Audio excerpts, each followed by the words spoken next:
Good afternoon, Scott Redler, T3 Live. Welcome to today's recap. So today's Monday. We opened up, 8, 10 handles, and I think basically that's where we finished. Market push in the first hour, put in its high, and then from there the S&P did almost nothing. But there were some individual names that had some action for the summer. That's all you could pretty much ask for. Right? I'll just get right into the charts because that's what you guys are here to see. Here is the SPX. This is the big range. That's the May 22nd outside day. That's the low, 1560. This is when you had your buy set up once we reclaimed the 100-day. We try and do this roadmap every day for you to follow. That was really right around here. This was pretty compelling. This was your compelling area. Okay, right when it broke below, came back above, and then confirmed the move above that high here. That was that was pretty compelling. That was a nice setup, 1588. From there, you had a 3-day move to the upside. Okay, hitting as high as 1620. So that was pretty much a 1 to 3 day sweet spot for some active longs that were tactical. And then from there, markets went sideways, tried to prove that it was more than just window dressing second quarter move. And then after stabilizing last Wednesday, remember we opened in the hole on Portugal, on Egypt, on Greece, whatever. That was your time to say, okay, I'm going to flip to some longs, considering we didn't pull in, we digested well. And then you had a nice move through this downtrend, okay, closed above the 50-day Friday. That was a time to take some risk, and then today you had your follow through. So the question is, what now? Okay, we are July something or other after July 4th weekend. Oscillators right now are probably about plus 50, which is overbought, not extreme, but we're coming into some resistance, okay? Yeah, you're a little overbought. Calculated trades were more over here or over here. You have to be very stock specific versus looking for, big moves in the S&P. With that said, let's go through some charts. Google, looking good, right? Google has been best in breed or one of the best in breed. A little lethargic, but still above the 50-day, above the moving averages. Nice clean move today. Gave you a little bit of a trade early on and then closed near the highs. You have a peak right here at 910 and then you have historic highs. I'm not sure if it's going to get through before earnings, but it might. Amazon, something that we've talked about almost too many times. And unfortunately, I do not have any on for full disclosure, but lots in the community do. A lot of times I'm the offensive coordinator and I'm not in everything, and this was something that I probably should have just had a nice call spread on, because some people who just bought it based on the fact that it looked like it was going to break into historic highs before earnings, which 284.72, you guys did better than the noisy trade in here where you didn't want to have much risk. This was at least risk was premium paid. Nice close, shows you that rules, if you follow them, especially relative strength rules, they pay off because it's followed the 8-day all the way up after holding here. Remember this clean trade, and now we're at historic highs. And Amazon's a good lesson, okay? So many different times over the course of the past, I think 2-3 quarters, Amazon's report was deemed light. How could Amazon be up? How could they trade at this PE? I'm going to short this. I'm going to be right. P.S. If you're an Amazon investor, okay, you're very happy today. It's like, a 5, 6, 7, 8-fold in the past 4 or 5 years. Okay, if you're a trader that says, I'm just going to read the chart, turn off the noise, and you have a swing approach, you're probably happy also. So just don't be fooled, so to speak, by a PE, because sometimes earnings catch up. And people are talking how Amazon's a margin game, that the top line's going to go up and then earnings go up and blah, blah, blah. So anyway, with that said, at least they gave you the trade before earnings, so you don't have to hold through earnings, because we know that could be a tricky time. And then you talk about high valuations, you have to talk about Tesla, right? Tesla downgraded today. It had every reason to go down, right? Valuation high, this, and that. And you know what? It closed near the highs of the day. So if stocks don't go down on a valuation downgrade, chances are they're going to go higher.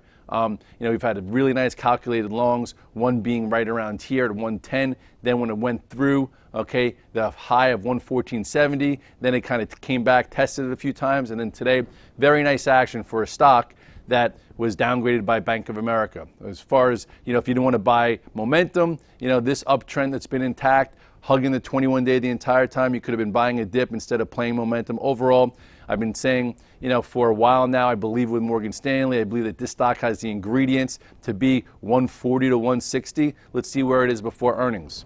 Another Musk stock was Solar City. This one acted very well today, right?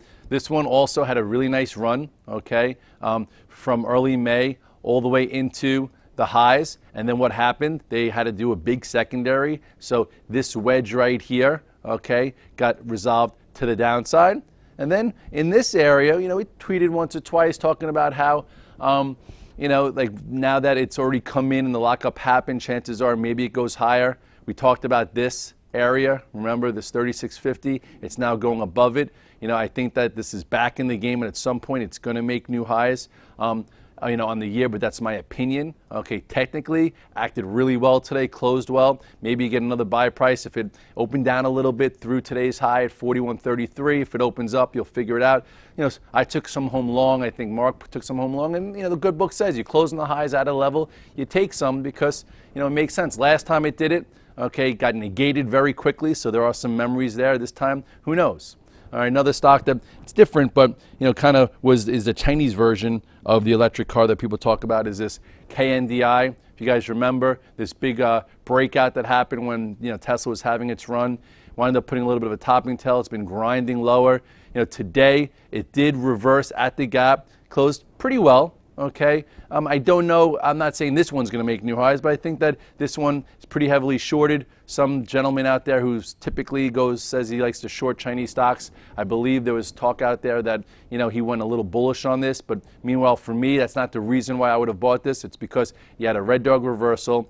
You also have you go to your basic studies, you go to volume. You had decent volume today, so it's worth a try. And these type of things you never go very big because again, it's a foreign name and there is some risk, but overall, worth a try, especially if you traded it and you sold it into this reversal here, or you maybe stopped yourself out when this gap didn't hold. So why not try it here? We'll see what happens, but overall, I'm along that one too. As far as people talking about the TBTs, overall, not the worst, trade or action for the day. I know that I came in long with it, so did Sperling, but look at the size of this gap up. So doing some sideways work up here does make sense. This was your last breakout when it went above 69.5, pulled in, talked about getting long it, went long it right into this pullback at the 21-day, and then so a little sideways work, maybe above this peak. You now have a new low to trade again, 75.70, and you'll see. Let's remove this volume because. Excuse some of my charts. I know today I looked at Facebook and I bought a little bit, and we'll see what happens. This stock still needs a lot of work, a lot of commitment issues there.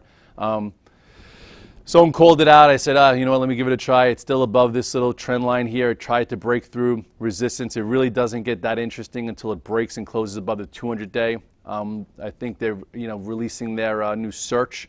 So some people like it, but ultimately it's really got to get above this with some authority. I would stay light here, but it's worth staying with a little bit, as long as it stays above this trend line. Last time I traded this was right around here after earnings, looked pretty good. Then breakout failure gets me out, and since then I've really just touched it here and there, and at some point maybe it gets better, but the fundamentals still, it's a bit richly priced and technically it's not great, so there's not that many reasons to own it. I stayed in a little bit, so we'll see what happens. As far as Apple, tricky day today. All in all, I think it could have been worse. Okay, I talked about this strategy here at the red dog reversal right around 393. Nice gap up, boom. Came into old resistance. Okay, and then from here, it's been going sideways. I did sell mine, okay, on Jobs Friday. I went a little bit, probably when it was up a few bucks, and then when it went red. Today I did not touch it.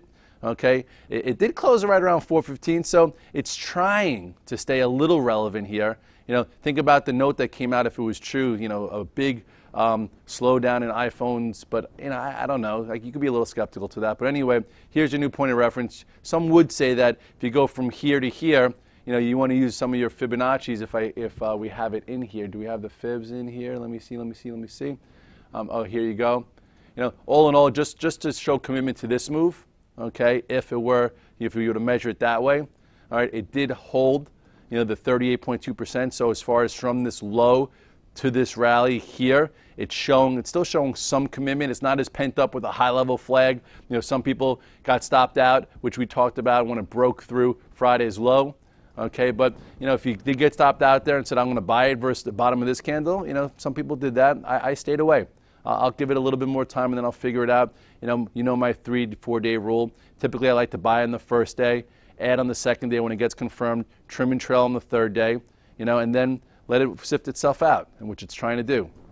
As far as Netflix, Sperling, it was his play of the week.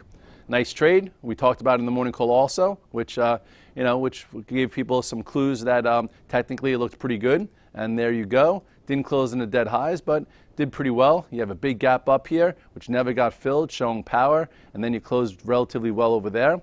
So there are definitely some things to do, as we go through this summer trade. There are not a gazillion things to do, especially considering we're going into earnings season. So it's going to be stock specific, so you have to be a bit more careful. Some of the regional banks, they've been acting well. Today, some of the bigger banks started to act a little bit better because there was, I guess, some headlines about how some of the new rules where they have to have a certain capital base in there is not going to be 6%. It might be 4 to 5, which was deemed positive. I know for me, I worked myself into a position back in Bank of America, and it broke above this trend line here, and it closed relatively well. Not great, but it closed good. So if you wanted to get back involved, we talked about this, potential of a $16 price by 2013's end, and I think that's the case. Okay, last time we had a nice little add-on trade was right here. Okay, and then it wound up putting in its topping tail there. I got out of my swing somewhere in here, and now I'm back involved, so I didn't have to stay in some of this noise. We had a few little trades in here during that rally back up. So now I'd say the longer it holds above, just say, this area, what is it, like 13 and change, I think there still is, a very big probability it trades through the highs of the year. And then if you go to your, your weekly chart, you'll see that, or let's even go to the monthly chart, that it's flagging pretty nicely here. And the reason, I think you can get to this area, that's your next level, or your, your points of interest going sideways, which is above 15. So, with that said, okay, it's a summer. You need to measure your commitment. Market's a little bit overbought, but there has been some nice tactical things to do. There have been some pivots to buy, some areas to be short. Last week we had some clues that on Wednesday we didn't go lower, so chances are they wanted to rally us, so you could have flipped from short to long and picked some good stocks. And then, same thing with with Friday, trading that day. If you went in short into the jobs report and went negative, you had a way out. So at least you're getting a way out and a way in. Today, as far as the market, gapped up and made a new high, and then not a new high, but a high in the day, and then closed off it. So as far as not much opportunity there, but with individual stocks that we just went over, there was opportunity. Some, even like Tesla today, you could have shorted the up open to see, what kind of weakness would happen from the valuation downgrade. That's, I did that. And then once it held in firm, I covered and I said, what, this is that strong and it should see some of those higher prices. Solar City gave you a few different entries. It didn't gap up the way, some of the other solars. So there's definitely tactical ways to approach this tape. If you don't want to be tactical, I would say also, market's holding in pretty well right now. I know Goldman made that call about 1750 for 2013. I do agree that the highs of the year are not in, but are we going to take out 1687 before the summer's over? Probably not. That might happen in the fall. So with that said, let's see if we could build above the 50-day. Tomorrow, maybe they try and fill today's gap a little bit because that's usually what the market does. But I do think overall, as long as we stay above that 50-day, the glass is half full. It's been half full, much more than that for probably the past few years. But anyway, I'm saying short term. And that's about it. Monday, T3 Live, the recap. I'll see you at the morning call with Lindsay Bell. Looking forward to seeing her. I'm Evan Lazarus, Chief Knowledge Officer for T3Live.com. You don't become a great trader by watching videos and taking courses. You become a great trader through live screen time. Accelerate that learning curve by tapping into the experience of seasoned professionals. Currently, we're offering 5-day free trials to each of our 4 mentoring rooms. In the mentoring rooms, we teach our strategies in the context of the live market. To sign up for a free trial, go to the T3 Live education page, fill out the form, and get started when the next trading session begins. We hope to see you in one of our mentoring rooms.